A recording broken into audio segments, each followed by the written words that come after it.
भद्रशीतार्किक शक्ति गुरु में बड़ी निराली है।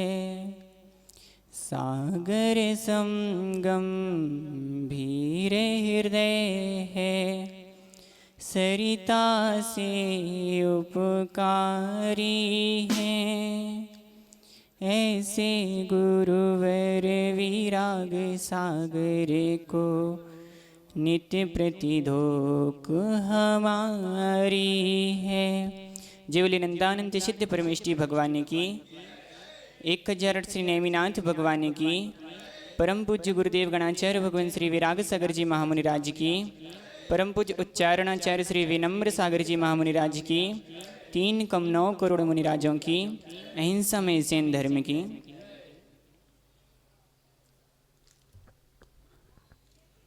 महानुभाव, जहाँ पर आचार्य भगवान विनम्र सागर जी महाराज अपने संग सहित विराजमान हों और प्रतिदिन आप उनकी वाणी का रसपान कर रहे हों, तो हम उनके सामने कुछ बोलें तो शोभा को प्राप्त नहीं होता है। फिर भी उनकी आज्ञा से, उनके आशीर्वाद से थोड़ा बहुत आपके सामने चर्चा करने का प्रयत्न करते हैं। उसमें से जो भी अच्छा लगे तो आचार्य भगवान का समझ करके ग्रहण कर लेना, और जो अच्छा ना लगे तो फिर हमारा समझ करके यहीं पे छोड़ जाना। आज उत्तम मार्दव धर्म का दिन है। किसका धर्म, किसका दिन है? मार्दव धर्म। कल अपन ने आचार्य भगवान ने बहुत अच्छे से क्रोध कसाय के विषय में बताया था कि कब कब व्यक्ति को क्रोध आता है और कैसे कैसे कहाँ कहाँ पे क्रोध नहीं करना चाहिए। और आचार्य भगवान ने बहुत कुछ बहुत अच्छे से समझाया था क्रोध के विषय में। आज अपन मान कसाय के विषय में देखने जा रहे हैं। जब व्यक्ति के अंदर अहंकार होता है तो अहंकार में दूसरे को नीचा दिखाने का प्रयास करता है कि मैं सबसे अच्छा हूं और दूसरा मुझसे छोटा है, मुझसे नीचे है।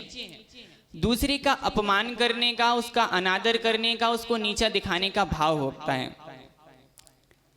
अहंकार के विषय में, मान कसाय के विषय में संभवतः आचार्य भगवान की लिखी हुई ये पंक्तियां हैं, आपके समक्ष रखते हैं कि अहंकार में व्यक्ति कैसे जी रहा है और अहंकार क्या चीज है।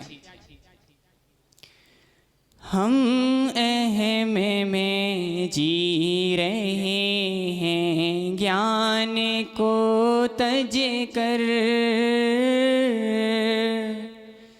ज्ञान को तज कर, घूंट विष का पी रहे हैं, मान को भज कर, मान को भज कर। झुक न पाया,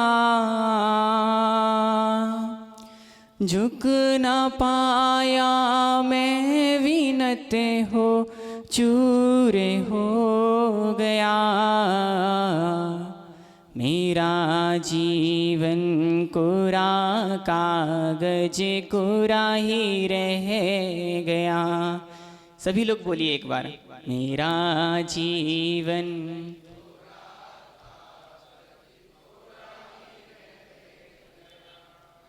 हम अहम में जी रहे हैं, ज्ञान को तज कर। अच्छा ये बताइए, जिसमें ज्ञान होता है उसको अहंकार होता है कि जिसमें ज्ञान नहीं होता उसको अहंकार होता है? जिसको ज्ञान नहीं होता है उसी में अहंकार होता है। कहते ना, अध जल गगरी छलकत जाए। जो पूरी भरी हुई होती है तो वो आवाज नहीं करती है। ऐसे ही जो ज्ञानवान व्यक्ति होते हैं वो अहंकार नहीं करते। अहंकार कौन करता है? अज्ञानी करता है। आचार्य भगवान समंत्र भद्र स्वामी रत्न करंडक श्रावकाचार में एक कारिका में लिखते हैं कि किस किस विषय को लेकर के किस किस निमित्त से व्यक्ति में अहंकार जगता है। वह लिखते हैं, ज्ञानम पूजम कुलम जाति बल मृत्युम तपो वपु अष्टावाशित्र मानितम इसमय माहुर गतस्मया। उन्होंने कहा ज्ञान, पूजा, कुल, जाति, रिद्धि, तप, शरीर और रूप, इन 8 विषयों को लेकर के व्यक्ति के अंदर अहंकार जगता है। जब व्यक्ति थोड़ा सा पढ़ लेता है, थोड़ा सा शास्त्रों को पढ़ लिया, ज्ञान हो गया, तो फिर ऐसा समझता है कि बस मैं ही बहुत अच्छा हूं, बाकी इसको ज्ञान नहीं है, तो मेरे सामने कुछ नहीं है। और महानुभाव, एक बात और कहना चाहता हूं कि वैसे तो मान करना ही नहीं चाहिए, किसी के भी सामने नहीं करना चाहिए, लेकिन फिर भी दुनिया में कहीं भी जाकर के किसी के सामने भी जाकर के अहंकार कर लेना, लेकिन भूलकर स्वप्न में भी कभी देव शास्त्र गुरु के सामने उनके सानिध्य में अहंकार मत करना। क्योंकि सबसे अधिक कर्म का बंध यदि कहीं पे होता है तो देव शास्त्र गुरु के चरणों में होता है, और सबसे अधिक कर्म का बंध छूटता भी है तो इन्हीं के चरणों में होता है। जिस व्यक्ति ने गुरुओं का अनादर किया, गुरुओं का सम्मान नहीं किया, उनका कई प्रकार से उन पे उपसर्ग किए, उनको नीचा दिखाने का प्रयत्न किया, तो महानुभाव ऐसा व्यक्ति साक्षात तीर्थंकर का भी सानिध्य पाले फिर भी वो उस कर्म से नहीं छूट पाता है। जैसे राजा श्रेणिक, यशोधर मुनिराज का अनादर किया, उनको मारने का भाव आ गया, उनके गले में सर्प डाल दिया, और आकर के 3 दिन के पश्चात रानी चेलना को बताया, तो रानी चेलना तो सम्यक दृष्टि थी, चीख उठी कि मेरे मुनिराज के ऊपर तुमने सर्प डाला, राजन तुमने नरक आयु का बंद कर लिया, बहुत घोर पाप कर लिया। तब भी राजा श्रेणिक को कुछ नहीं हुआ, वो कहता है अरे वो तो नंगा भाग गया होगा। लेकिन रानी चेलना सच्ची सम्यक दृष्टि, वो कहती है कि यदि मेरे सच्चे मुनिराज हो गए तो अभी भी यथावत वैसे के वैसे ही बैठे होंगे। और वो जाते हैं 3 दिन के पश्चात, जब देखते हैं कि मुनिराज वैसे के वैसे ही बैठे हैं, और फिर वो अपने ज्ञान से, अपनी युक्ति से शक्कर डालती है तो चींटियां उस पर उतर कर आ जाती हैं, सर्प को निकाल देती हैं।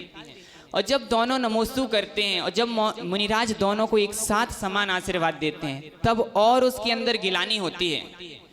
और आगे चल कर के फिर रानी चेलना के निमित्त से महावीर स्वामी का सानिध्य पा करके और तीर्थंकर प्रकृति का बंध भी कर लेता है राजा श्रेणिक। साक्षात तीर्थंकर का सानिध्य भी मिल गया, स्वयं तीर्थंकर प्रकृति का बंध भी कर लिया, लेकिन मुनिराज का अनादर किया था तो वो कर्म तीर्थंकर के सानिध्य में भी नहीं धुल पाया, और अभी वर्तमान में कहां पर है? वो नरक में है। भविष्य में पहले तीर्थंकर बनने वाले हैं, लेकिन मुनिराज का अनादर करने से अभी वो वर्तमान में नरक में है। कई लोगों के अंदर धन का अहंकार, पैसे का अहंकार, और पैसा दौलत पा करके भी मुनिराजों के सामने अहंकार करते हैं। उनके लिए कहते हैं कि भरत चक्रवर्ती जैसे चक्रवर्ती हुए, उसके सामने तो तुम्हारे पास कितनी विभूति है, एक बूंद के बराबर भी नहीं।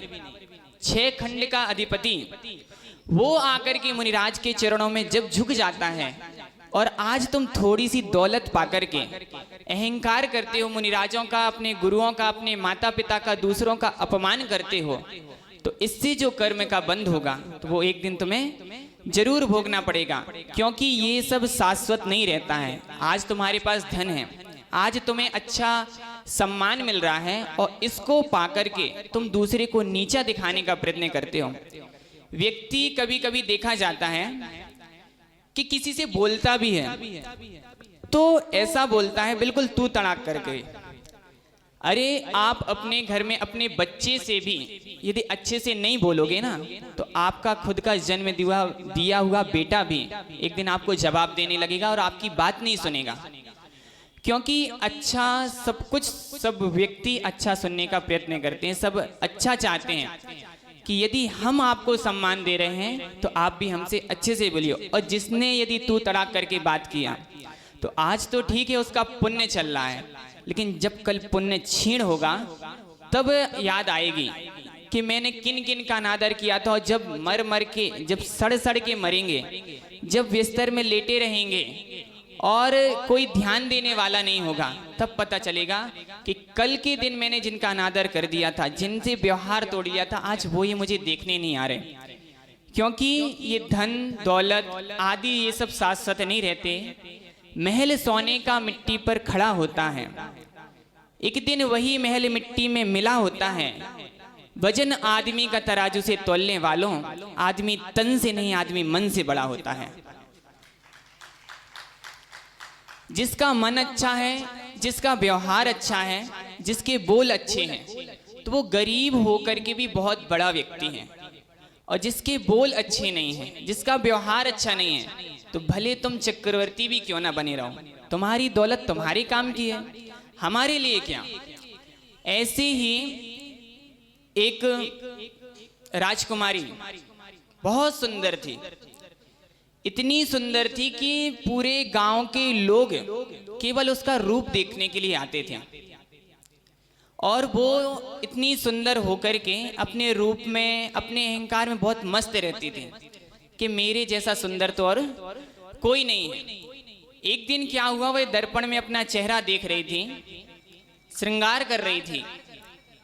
और जैसे मान लो अपन दर्पण में, ये सामने अपना दर्पण रखा, उसमें अपन कुछ देख रहे हों और पीछे से कोई व्यक्ति निकल जाए, तो अपन को थोड़ी देर के लिए एहसास हो जाता कि पीछे से कोई निकला है, या अपन जो काम कर रहे हैं उसमें बाधा आ जाती है। ऐसी ही वो दर्पण में श्रृंगार कर रही थी, अपना रूप देख रही थी, और पीछे से, घर के बाहर से, पीछे से एक मुनिराज आहार के लिए निकल रहे थे, तो उनका प्रतिबिंब उस दर्पण में पड़ गया। तो उसने देखा कि मुनिराज का शरीर इतना, मान लो अब नहाते नहीं हैं, स्नान नहीं करते, तो मैल आदि लगा रहता है। तो उसके मन में ये विचार आ गए उस मुनिराज को देख करके, अपने रूप के अहंकार में, कि ये नंगा मेरे श्रृंगार में विघ्न बन गया। क्या विचार आए थे कि ये नंगा मेरे श्रृंगार में विघ्न बन गया। मुनिराज को कुछ पता नहीं क्या हुआ क्या नहीं हुआ, मुनिराज तो चले जा रहे थे, आगे बढ़ गए, लेकिन तुरंत के तुरंत ही उस का जो रूप इतना सुंदर था, और वह रूप फिर उस कर्म के उदय से गलित कुष्ठ में परिवर्तित हो गया। जगह जगह से उसका शरीर फट गया, मवाद बहने लगी, पीप बहने लगी। फिर चिल्लाती है कि माँ, पिताजी देखो मेरे रूप को क्या हो गया, इतना सुंदर रूप ये जगह जगह से फट रहा है, इसमें दुर्गंध आ रही है। तो माता पिता ने जब बच्ची की चीख सुनी तो दोनों दौड़ करके आते हैं, और जब पिता अपनी बच्ची की ऐसी हालत देखता है तो उसकी आंखें भर आती हैं। रो रो करके पूछता है कि बेटी क्या हुआ था, अभी कुछ घटना हुई थी क्या, अभी कुछ बात हुई थी क्या, क्योंकि अभी थोड़ी देर पहले तुम्हारा शरीर बहुत अच्छा था, ऐसा हो गया तो कुछ ना कुछ जरूर घटना हुई होगी। किसी मुनिराज का, किसी भगवान का या जिनवाणी का तुमसे अनादर तो नहीं हो गया, उनके प्रति कुछ गलत भाव तो नहीं आ गया। तो फिर उस बच्ची कहती है वो कि हाँ पिताजी, अभी अभी एक मुनिराज निकले थे। कौन निकले थे?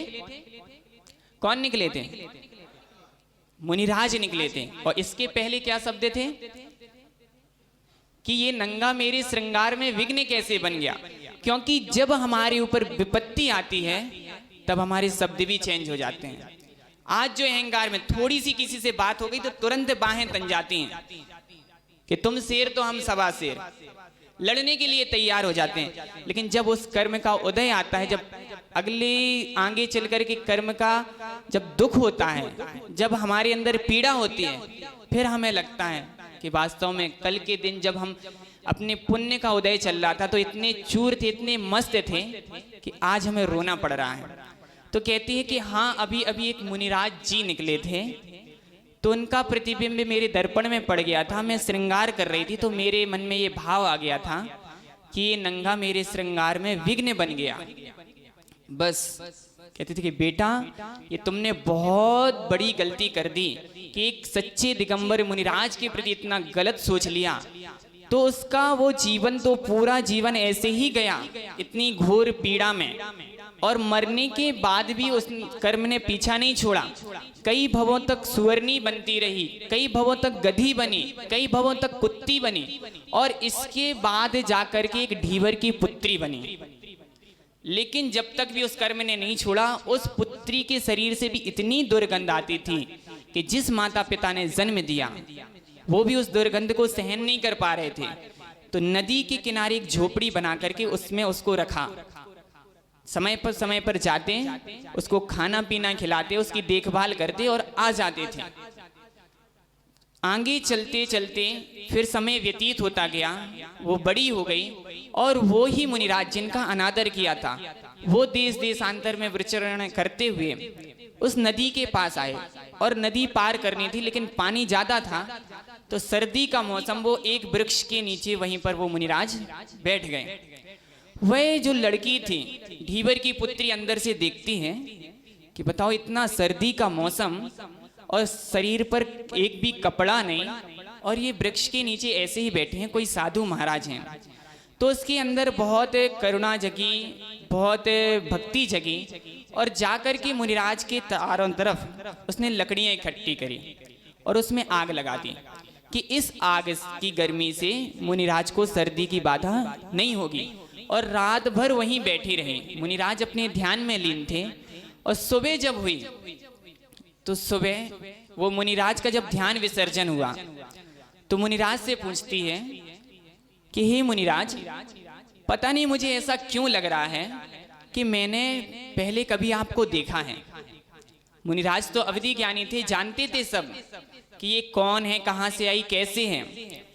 तो मुनिराज का केवल इतना कहना था कि याद करो तुम कई भवों पहले रानी लक्ष्मीवती थी।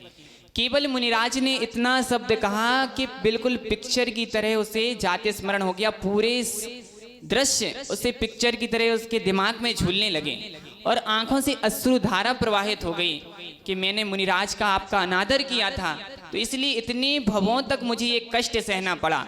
और मुनिराज के चरणों में अपनी आलोचना निंदा गढ़ा करती है, मुनिराज से प्रायश्चित लेती है। तो फिर जाकर के वह कर्म छूटता है और अगले भव में अर्धचक्री की पटरानी बनती है वो। तो महानुभाव, जिन मुनिराज का उन्होंने अनादर किया था तो राजा श्रेणिक भी तीर्थंकर का सानिध्य पाकर के भी उस कर्म को नहीं धो पाया और उस रानी ने अपने रूप के अहंकार में मुनिराज का अनादर किया था तो कई भवों तक उसको कष्ट सहना पड़ा। तो केवल कहने का मतलब इतना है कि मान वैसे नहीं करना चाहिए, कहीं पे भी नहीं करना चाहिए, लेकिन यदि इतना नहीं हो सके तो स्वप्न में भी भूल करके भी कभी देवशास्त्र गुरु के चरणों में कभी अहंकार मत करना। इनकी जितनी ज्यादा विनय करोगे तो उतने ऊपर उठोगे और जितना इनका अनादर करोगे तो उतने नीचे जाओगे। इसलिए कभी भी स्वप्न में भूल करके भी इनका अनादर मत करना, जितनी विनय हो सके इनका सम्मान करना, विनय करना। इसी भावना के साथ जय बोलिए परम पूज्य गुरुदेव गणाचार्य भगवान विराग सागर जी महामुनि राज्य की, परम पूज्य आचार्य भगवान श्री विनम्र सागर जी महामुनि राज्य की।